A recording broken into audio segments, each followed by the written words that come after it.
We and the Orlando Magic are officially back home for the end of the season. So what do we make of the 2024-2025 Orlando Magic season? And what is in store for the future today on Locked On Magic?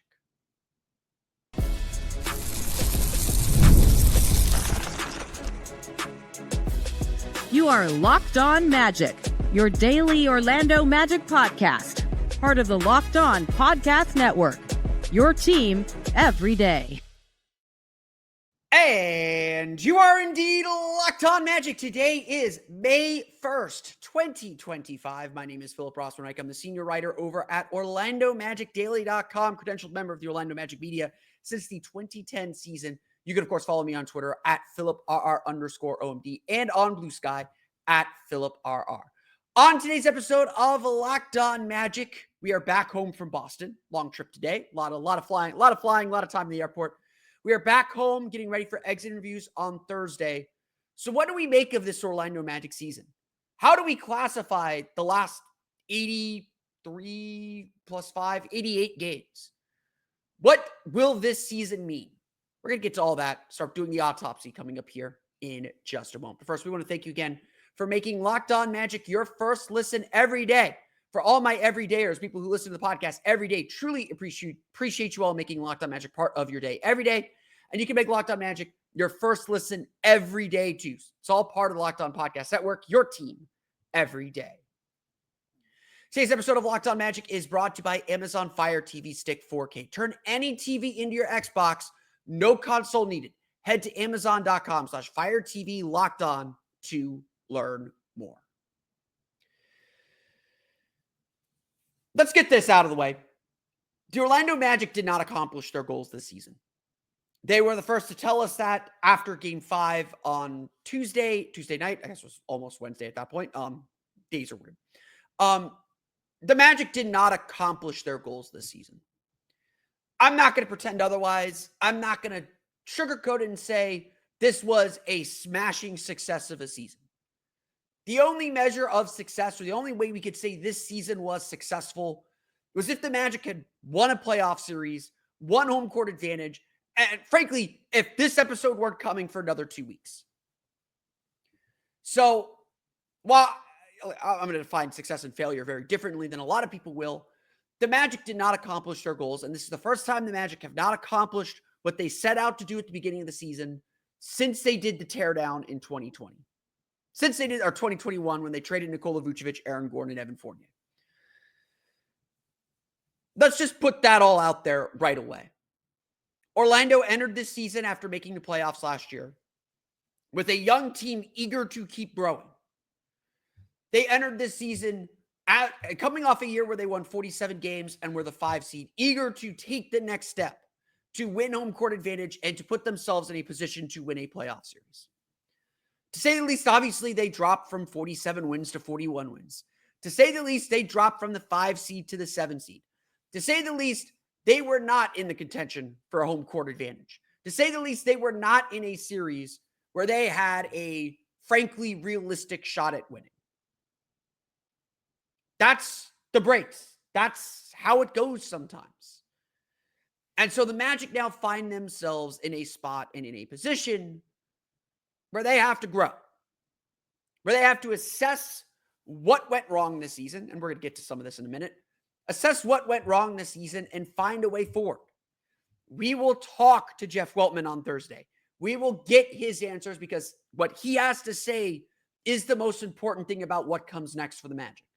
We'll talk about that on tomorrow's episode of Locked On Magic. So 2 big future episodes here coming up.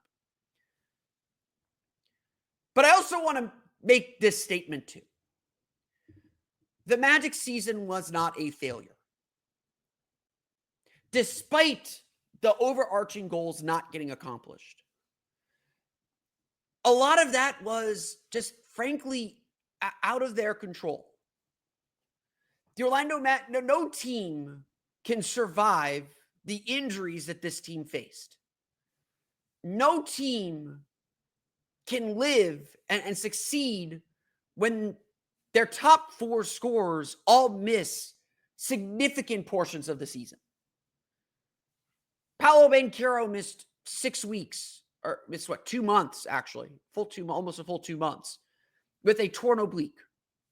A month after he goes down after his star turn, Franz Wagner misses 6 weeks with a torn oblique.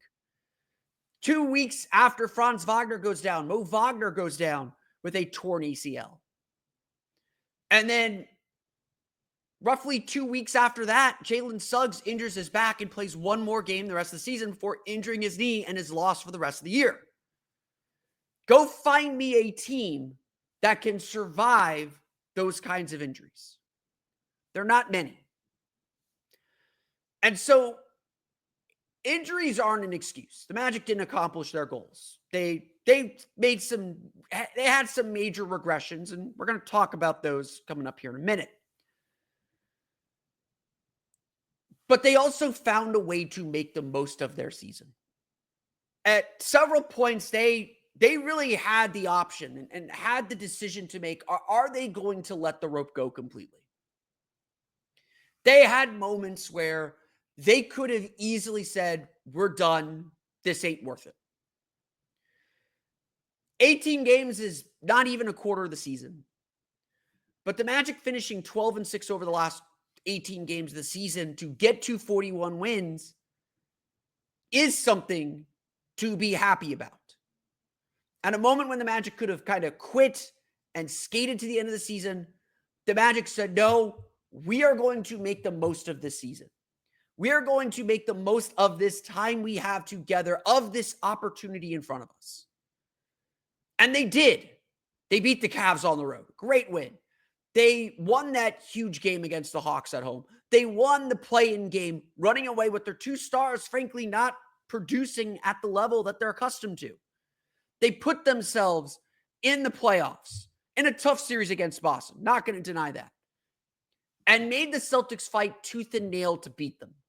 For all the flaws, for all the shortcomings, for all the things the Magic aren't and can't be with this roster, the Magic still found ways to make themselves competitive, to never let go and to never quit.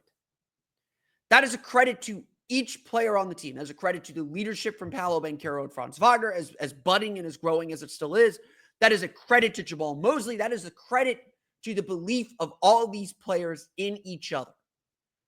This wasn't the season the Magic wanted, but it wasn't a failure either, because the Magic still established a culture of who they are, of what they're going to be, of what this program is. In many ways, or not many, in many ways, this was a confirmation of what the Magic accomplished last year. Last year, everything felt easy. The momentum there was just a wind at their sails, wind at their backs. Everybody was healthy. There wasn't adversity last year, except for the last week of the season. But last season was just momentum. They didn't know what they were doing. This year, they came in with expectations. They came in understanding what they're capable of and had to deal with the frustration and disappointment of not being able to do it all the time, of having to work to regain their spot. And ultimately, the Magic did not get back there. And that is something that they have to remember. I'm not sitting here saying it's all rainbows and puppy dogs and excitement and all that stuff. They had players make major regressions. As well as Wendell Carter played defensively throughout the last half of the season and into the playoffs, through the fact that Wendell Carter had the healthiest season he has had, playing the most games he's ever played in a single career, playing the most consecutive games that he has played for this Magic team and in his career, his three-point shooting completely dropped off the face of the earth. He provided so little on offense. And there are stories like that throughout the roster. Kentavious Caldwell-Pope, the big free agent signing, not shooting the ball well until the last month of the season and then disappearing in the playoffs as the veteran. At least offensively. Just pretty solid defensively throughout the course of the season. It's Anthony Black continuing to struggle to find consistency as a second-year player, to find the aggression that the Magic need from him to be the ideal point guard for them. It's Jonathan Isaac, who put on the weight and supposedly put on the muscle to be more durable, and he played the games to be durable, but couldn't stay on the court minutes-wise to keep his wind and his stamina up, and could not provide the same impact defensively or anything on offense. It's the whole team, yes, shooting the worst three-point field goal percentage in the league. There are a lot of things to fix. And again, we're going to get to that towards the end of the show a little bit as we begin to eye the offseason. There are a lot of things to fix. There are a lot of things the Magic must improve. But there's still a lot that this team did well. There's still a lot that this team was able to accomplish, as small as those goals are. I agree with the team. This is no time for moral victories. The Magic didn't accomplish their goals, and that requires a hard look in the mirror by each individual player to figure out what they need to do to get better next year.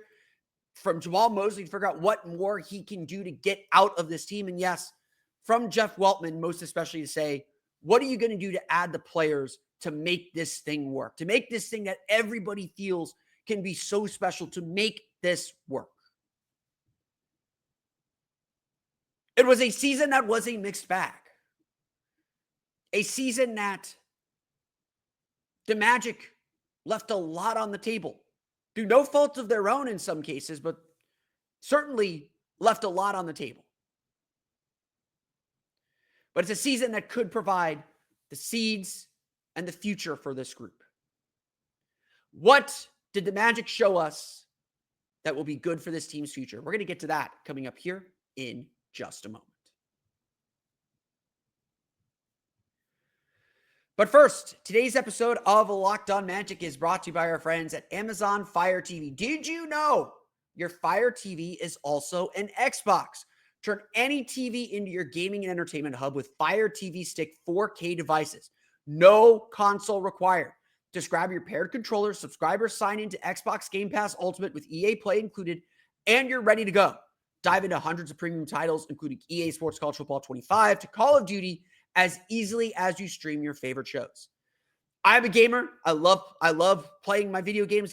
Evens me out for an hour or just ticks me off, gives me a puzzle to solve, whether it's playing an NBA game, playing soccer, playing anything. I'll play College Football 25. I'm terrible at it, but I'll play it. When I'm on the road, I do kind of miss the Jones of playing the video games, and doing it on your phone is not the same. With my Fire TV stick, I can make my hotel TV into an Xbox for me, so I can stay up to date with my games, get my seasons done, or get to that next level. Head to Amazon.com/Fire TV Locked On to get started. Xbox Game Pass Ultimate subscription and compatible controller required. Available on select devices, including Fire TV Stick 4K 2nd Gen, Fire TV Stick 4K Max 1st and 2nd Gen, and Fire TV Cube 3rd Gen. Again, turn your TV into an Xbox with the Amazon Fire TV Stick. That's Amazon.com/Fire TV Locked On to get started.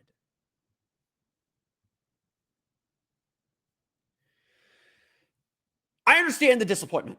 I want to acknowledge disappointment, and disappointment is the correct response to the season. Orlando did not accomplish their goals. That cannot sit, that cannot rest, that requires action from everybody in the organization. So don't take the fact that I'm not in here calling for people's heads or saying like, oh, this is a failure that might try. Don't take me pointing out positives as a sign that I think complacency is the solution. The Magic have a lot of bets to make. They have a lot of decisions to make this offseason. Last season, they bet on continuity. They bet on internal growth to take them to the next level. And guess what? It didn't work. It didn't happen. It didn't pan out the way that they hoped for. And so again, now the Magic have to ask themselves, okay, which players are we going to keep? Which players should we stay invested in? And which ones is it time to move on from? And those two questions aren't completely mutually exclusive, because they can say, we want to be invested in this player, but we need this skill. And the only way we're getting that skill is by giving up that player. There is going to be a lot of permutations and a lot of things to talk about in the offseason. So stay subscribed to Locked On Magic through the offseason, because we're going to talk about all that. But even though I can fairly say that this season did not meet expectations, did not meet the goals the Magic were trying to accomplish, I can also sit here and say and tell you that there are still good things to hold on to. That this is a season that is as important as a learning experience to make this entire franchise better. What was the big thing that I said exiting the playoffs or entering the playoffs? If the Magic aren't going to beat the Celtics, and we all understood that was a tall task, then I wanted to exit that series knowing that Paolo Banchero and Franz Wagner are playoff performers, are true all-star players. And honestly, as disappointed as I think everyone has a right to be after the playoffs, as disappointed as everyone should be after the playoffs, because the Magic could have and should have played better. Would that mean they would win the series? I don't know. The national media and the overall scope of this, of the coverage of the series was like, man, that Magic team plays hard. They defend their butts off. And Paolo and Franz are those dudes. Let's get this like 100% clear. The positive of this season is that there is no longer any doubt Paolo Banchero and Franz Wagner are perennial all-stars. And the only way they miss those teams is if the Magic aren't as good as they should be. And guess what? If the Magic are not a perennial playoff team, if they're not competing for home court advantage for every season until Paolo and Franz are not on this team anymore, that is a failure on the part of Jeff Weltman, or it's because of some act of God, like all the injuries that hit the Magic this year. The Magic are a 4-seed contender from now until the end of these contracts. They're a 4-seed contender for the next 5 years. The window to win a championship is opening. And we can only say that because of the seasons Paolo Banchero and Franz Wagner had. And so while I could agree with you that, yeah, the Magic did not have the most effective offseason they needed to have to maximize these guys, ignoring needs that we all saw that they needed and clearly needed after that game 7 loss in Cleveland, the window is open. The Magic have done the hard part of team building. They've got the superstars. Paolo Banchero and Franz Wagner were just simply amazing in the playoffs. Paolo finished with 29.4 points per game, ended up shooting only 43.5%, taking 24.8 field goal attempts per game, shooting 44.4% from three. Free throws are an issue for him, but playoffs are playoffs. Franz Wagner, after an uneven playoffs last year, averaged 25.8 points per game, shot 44.3% from the floor. We're going to ignore the 18.9% from three, and added 76.9% from the foul line. Pretty low for him, actually. But again, just carrying that heavy, heavy burden. In the regular season, the duo was just as good. 25.9 points per game in the regular season for Paolo Banchero, shot 45.2% from floor, 24.2% or 24.2 points per game from Franz Wagner. They became the first Magic teammates to average at least 20 points per game in the same season since Shaq and Penny in 1996. Paolo Banchero and Franz Wagner continue to do things that they are the only players in franchise history to do in the playoffs. Some of that is by necessity because the Magic had no other options and no other players that could attack off the dribble. But the Magic essentially this season pushed Paolo and Franz to their limits. They found where they lose effectiveness and where they carry this offense when they have no help. No offensive help, because guess what? The Magic only had 4 players scoring double figures during the regular season. 2 of them were Jalen Suggs and Mo Wagner. The other 2 were Paolo and Franz. In the playoffs, the Magic had only 3 players scoring at least 10 points per game. That was Paolo Banchero, Franz Wagner, and Wendell Carter, who had a very nice playoffs.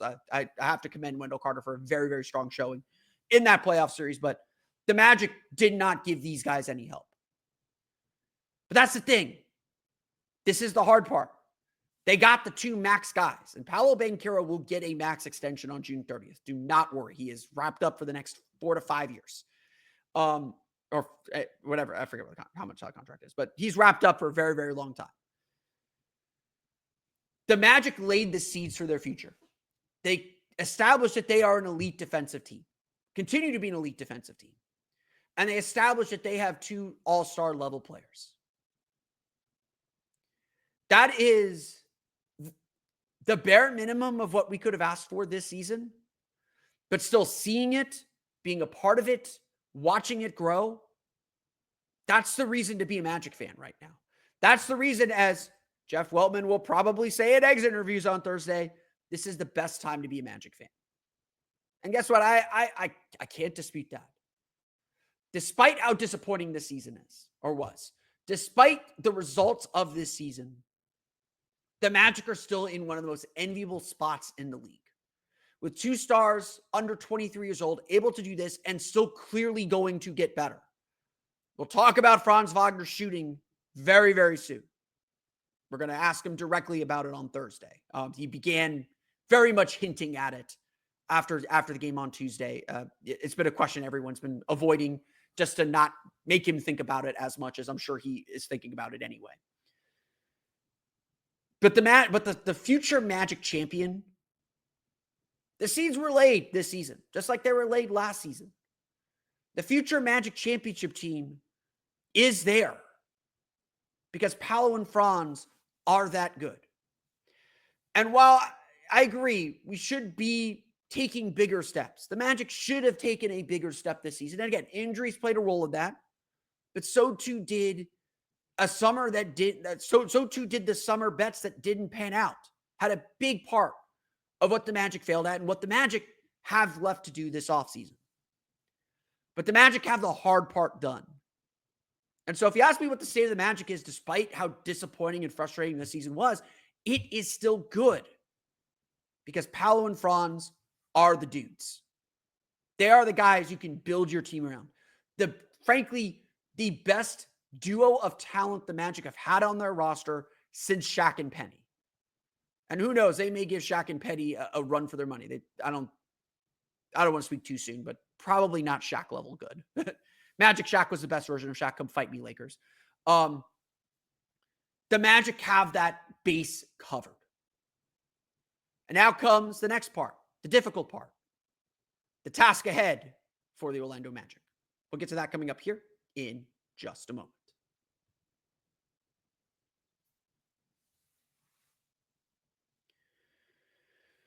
If you have listened to this show over the last 2 years, you have likely heard me say why the playoffs are so important. If you've listened to the show at any point, even when the team was really bad, and you would hear me talk about why the playoffs are so important. Why, if you're even losing in the first round, is so valuable. In the playoffs, every single one of your flaws is exposed. Teams are able to focus in so intently on you, on what you do, on your idiosyncrasies. They learn you so well.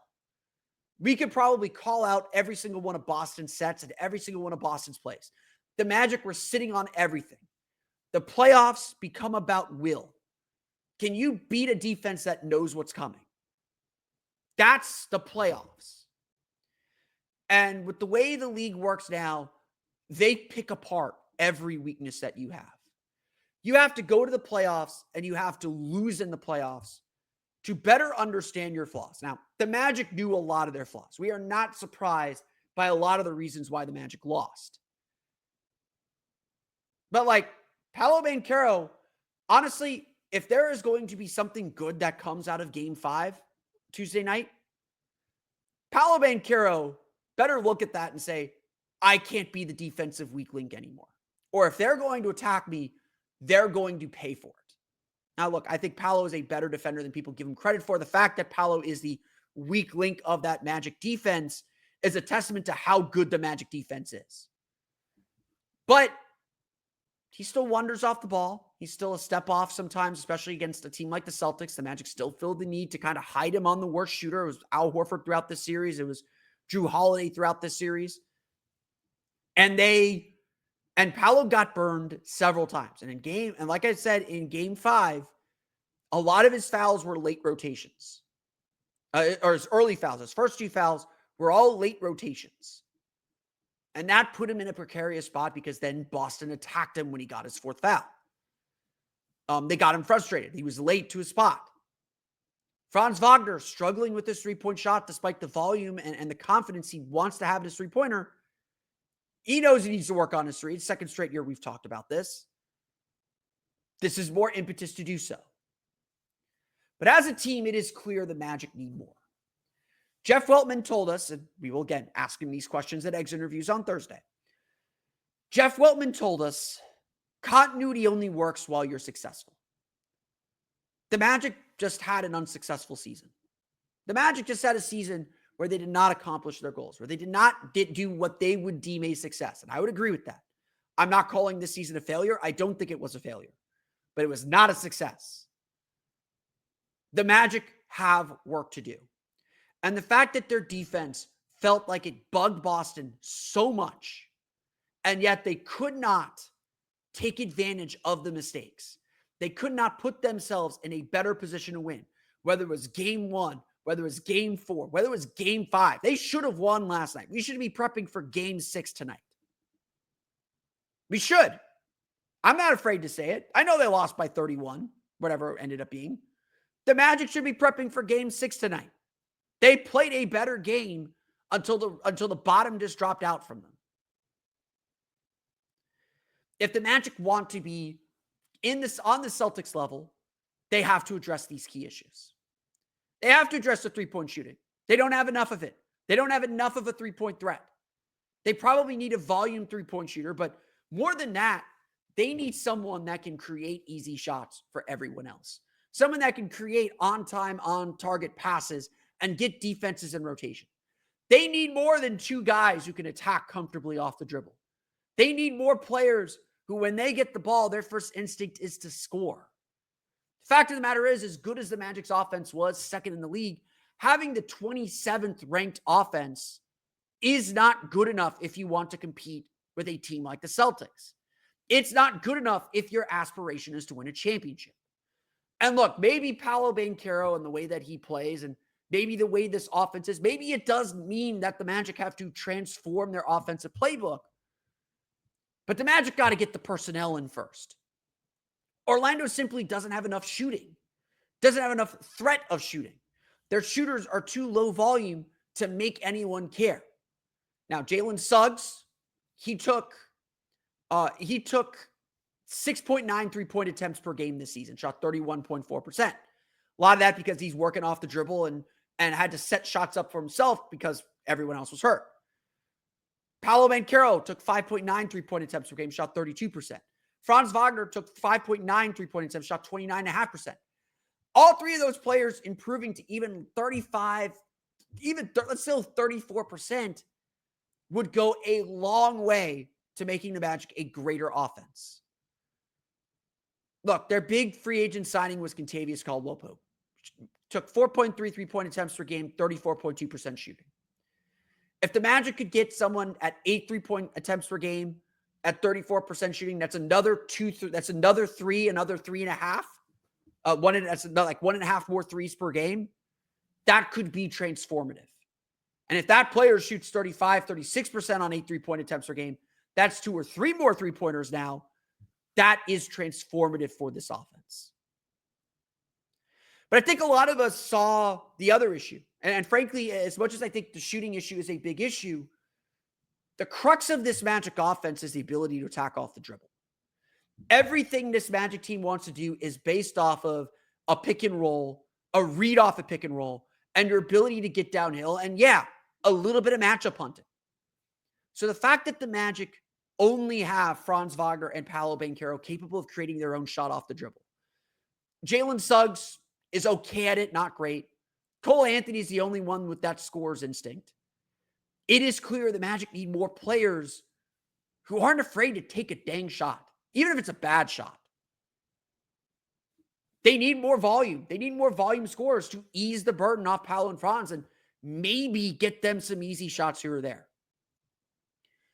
This offseason for the Orlando Magic, we know the defense is going to be there. And I don't think Orlando is going to go sign players or acquire players that they are concerned will not buy in on defense. If you want to play for the Orlando Magic, you got to be willing to defend. You don't have to be perfect because they'll clean up a little bit for you. They'll help you out. Mo Wagner is proof you don't have to be perfect. Frankly, Cole Anthony and Paolo Banchero are proof you don't have to be perfect on defense to play for this team. They will help you out if you put in the effort. but the Magic have to meaningfully address their offensive issues. And to me, it isn't the three-point shooting where it starts. It's setting up the three-point shot with more off-the-dribble creation. They need more players who want to attack the ball, attack the rim, specifically the rim, off the dribble, and can create their own shot, because that's what kickstarts this offense.